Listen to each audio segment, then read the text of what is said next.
All right, it's time to get real, and we are going to have a serious conversation in this video. Over the past week, my life took a pretty serious downturn, took a nosedive, and things went south really, really quick. And I'm going to share with you in this video how I did my best to stay on top of my game, how I'm kind of working through it, what happened, how it happened, why it happened, and also how to just kind of navigate through the choppy waters when shit like this happens to you. Hey there, I'm Dan Candell. I'm known worldwide as the Anxiety Relief Guy. And if you are new to me, welcome to the conversation. If you are not new to me, welcome back to the conversation. Great to have you here.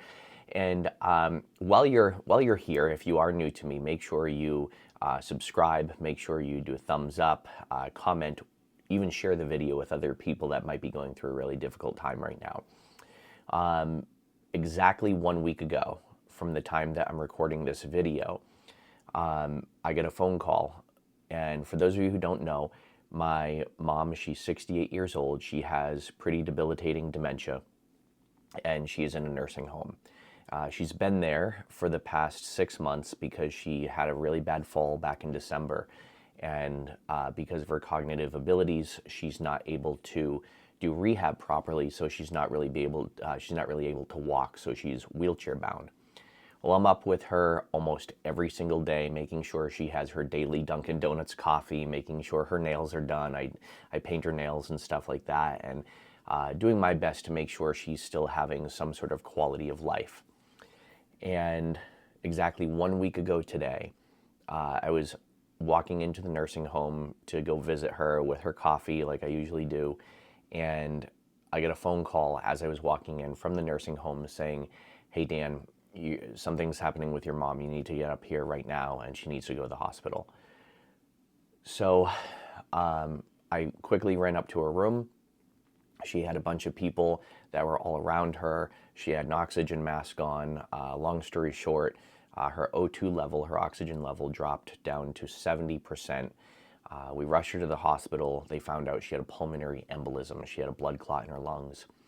After she was there for a couple of days and doing tests, they found out that the blood clot was bigger than they thought it was, and that it was applying a lot of pressure to her heart. My mom is a lovely woman. She has such a big heart. She's so innocent. She doesn't deserve this. She won't survive surgery. She won't survive some of the more aggressive ways, or they don't think she will, some of the more aggressive ways to blast the clot. So we put her on blood thinners, and the goal is to now monitor her and to keep her comfortable. She's back in the nursing home, but through this, I had to make some really difficult decisions for my mom. I had to do what's right by her, and it was really difficult to make those decisions, and it's heartbreaking. And I think now you can probably sense it in my voice that we are not out of the woods yet, and this is still a major area of concern. 2 years ago, my dad passed away from stage 4 lung cancer, and now it's like I'm going through something similar with my mom. And it is gut-wrenching, it's heartbreaking, and I know many of you watching, you either have gone through this before with your parents, or you may go through something like this with your parents or someone that you care about. Now through this, I have still decided to work. I've still decided to go to the gym. I went on a couple of long runs to clear my head. And you might be wondering, well, why are you doing that instead of spending time with your mom? And that's a good question. So every day I was up with my mom, spending hours and hours and hours with her, but I found something out. When I'm there spending time with her, she doesn't rest because she thinks, still in her mind, she thinks she has to talk to me, or she has to pay attention to me. And I realized when I was there, she wasn't able to get the rest that she needed. When I left, she would just instantly fall asleep. And even if I got up and went to the bathroom and I came back, her eyes were closed and she was resting and she was asleep. So I wanted her to get more rest. So there were times where I took breaks so she could rest and I could reset. Now, like I said, something very similar just happened about 2 years ago with my dad. And when this started happening again, I'm like, oh my gosh, here we go again. This is very familiar, and it's too familiar. Our nervous systems like that which is familiar, not what's comfortable. Familiar isn't comfortable. Familiar is familiar.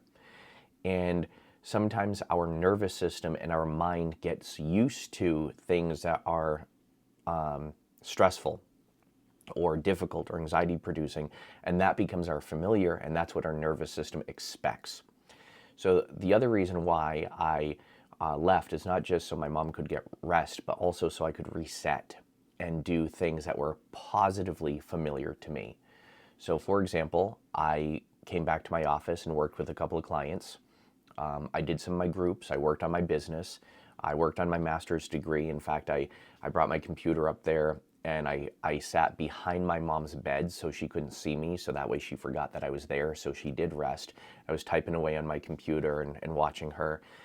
I went on runs. I went out for ice cream with some of my friends. And the reason why is because I know after doing this work with so many people, we need to balance out our nervous system, our mind, so that way the tragedies that we're experiencing don't become familiar, so that way our nervous system doesn't expect it and feel like we're constantly walking on edge, or I'm sorry, like we're constantly walking on eggshells, or like we're constantly on edge, like that brace for impact moment. And that's why it's really important that when tragedies happen, or when things like this happen, when you're faced with loss and sadness and overwhelm, that you still take some time away from that stuff so all of that doesn't become your familiar.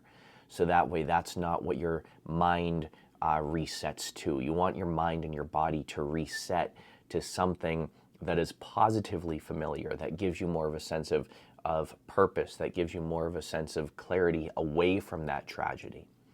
And so that's why I decided to still work, to still focus on growing my business, to still focus on my master's degree and my coursework and everything like that, because I know the inner workings of how trauma can really fuck with us so hard.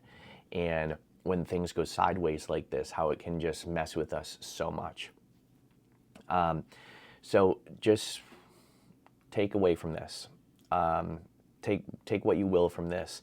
I'm not saying that the way I'm dealing with it or the way I dealt with it is the right way or the wrong way, or that it's a better way, or that there's a right way or a wrong way, or that there's a good way or a bad way. What I'm saying is, after working with so many people, it's so important that you take time to reset, specifically when you have to make really difficult decisions. There are, in this whole process, there are some other family members that are involved but not involved. And many of you watching this who have dealt with something like this, or who are dealing with something like this, you might be the most functional one in your family, or you might be the most functional one that can handle this, or that things just fall on your shoulders. And that's me. In my family, I'm the one that these things tend to fall on. And it's like, oh, Dan will take care of it, Dan will take care of it. And when you're faced, though, with resistance from other family members or other people, and they criticize you for stepping up and for doing what is right, that can also be really difficult. So one of the attributes I really had to practice throughout this whole thing is patience and restraint. And believe me, there are times where I wanted to go to certain people and just wring their neck. But restraint, right? And I remind myself, I have this little phrase in my head, I say, pump the brake, cupcake. And that is enough of a reset for me to remind myself, whoa, just like, hold on, pull back, withdraw a little bit. And you got to realize that everybody deals with things in a different way. And when you're the more functional one in your family or in your circle or your network, and you're the more functional one when these things fall on your shoulders, take that as a sign that you've done something right in life, that you can handle things that other people can't. And one other bit of advice that I would give you if you're going through a challenge or something really tragic like this is to find the lessons. Find the lessons in what this teaches you. When I was taking care of my dad 2 years ago, and I was taking care of him for a long time, and he passed, the lessons I learned through that are lessons that I now use to help my clients and to help people in my community and my programs. And the 4 concepts that I have found that really help people grow and help people heal are the concepts of acceptance, trust, patience, and letting go. And those are 4 really powerful mindset shifts that I learned to apply to my life and teach others throughout when my dad was sick and throughout his passing. And it's not always easy. It's a struggle sometimes to embrace these 4 concepts and apply them to your life. But if I didn't do this with my dad just 2 years ago, it would have been much more difficult to handle and deal with what my mom is going through now, and to be there and be present for her. I have to say, I know this sounds so like life coachy, artsy fartsy, but this works. And one of the things I do every day is practice gratitude. And I'm just so grateful that I have structured my business in a way where I can pull away for a little while and still be with my mom, and then come back to it and know that my business is still going to be standing there. To know that I've built an audience and a following of just amazing, wonderful people that not just support me, but support one another. And even if you go back and watch my TED Talk, and you go back and you watch some of my other videos that have gone viral, you just see how supportive and kind people can be. And those are the people that I pay attention to. Those are the people that I'm very grateful for. So just keep in mind that if you're going through a struggle or a challenge, it's okay to pull back and reset and give yourself compassion and be patient. And again, these 4 concepts, acceptance, trust, patience, and letting go, they can transform your life and your reality and your mindset throughout any challenge that you go through. And it can help you stay on top of that challenge so it doesn't completely consume you in every sense of the way. Now, again, thank you so much for listening to what I have to say, and for being there for me if you've reached out to me or you've followed me on other platforms. I really appreciate it. One of the things that I'm doing to grow is launch a new version of my community. And I have a collective that I've kept very, very small, and I've kept it kind of behind closed doors for a while. And actually, my dad passing, he's the reason why I started this. And it's called, the collective is called Unfuck Your Mind, Uplift Your Life. And it's to help you embrace your inner badass so you have more good days than bad days, so you can have more wins without the struggle. And so that way, you have more breakthroughs and breakdowns, and it's almost like you get off the struggle bus at the next stop when you join this collective.